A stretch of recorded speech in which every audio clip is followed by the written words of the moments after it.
Recognized for 4 minutes. Thank you, Mr. Chairman. Mr. Speaker, I come to the floor today with tremendous pride, not because the bill we're debating is my own, but because we have the chance to help Main Street businesses and roll back one of the unintended consequences of Dodd-Frank. From its first edition, the Lincoln Amendment, also called the swaps push-out or spin-off provision, has been hotly debated. Section 716 of Dodd-Frank initially prohibited all swaps activities. However, the conference process yielded some measure of compromise by exempting foreign exchange and interest rate swaps back in. By doing this, the conferees acknowledged that swaps are not inherently destructive. In fact, swaps are a prudent and necessary activity for many businesses.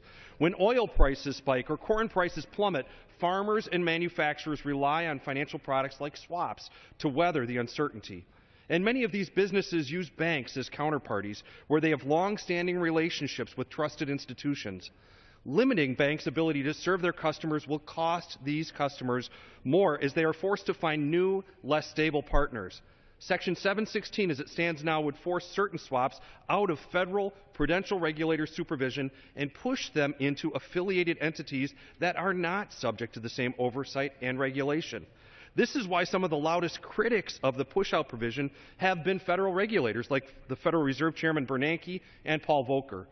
I know Ranking Member Waters and many members of the House from both sides of the aisle share these concerns.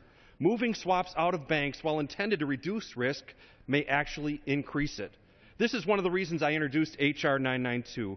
The Swaps Regulatory Improvement Act leaves the most opaque swaps spun off to affiliates, the kind of swaps that exacerbated the 2008 crisis. Those are still forced out. However, banks will be allowed to provide other types of swap contracts to their customers, such as equity, credit, and commodity swaps, which are very important to my home state, Illinois. All of these activities are subject to the new swaps regime created by Title VII, including reporting and registration requirements, clearing, margin, and business conduct standards. These activities would also be subject to a finalized Volcker rule, meaning they would generally be for legitimate hedging purposes or client-facing, not proprietary. In the committee report from last Congress, former Chairman Barney Frank, Ranking Member Waters, and other minority members of the committee noted this bill, and I quote, addresses the valid criticisms of Section 716 without weakening the financial reform law's important derivative safeguards or prohibitions on bank proprietary trading, end quote.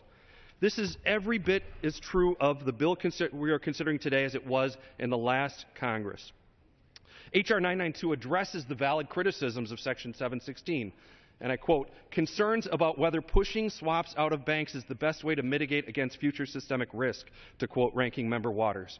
This bill strengthens regulatory oversight of these products. H.R. 992 does not weaken Title VII's derivative safeguards or the prohibition on bank proprietary trading. H.R. 992 will keep costs lower for Main Street businesses that use swaps to hedge risks. And 992 will help prevent derivatives market displacement and help promote U.S. competitiveness. This bill addresses nonpartisan concerns with a bipartisan solution. I thank my Democratic colleagues for being willing to consider targeted fixes to Dodd-Frank. We can find common ground on financial regulation. We can work together for the American people. And we can fix Dodd-Frank without dismantling its important accomplishments. And so I ask my colleagues to support this bill. Talk to your hospitals, bankers, and farmers. They will tell you that swaps are an important common business tool. And forcing higher costs on these transactions will only stifle job creation and economic growth. H.R. 992 is a sound bill and strikes, in the words of Ranking Member Waters, the right balance. I yield back. Gentleman yields back.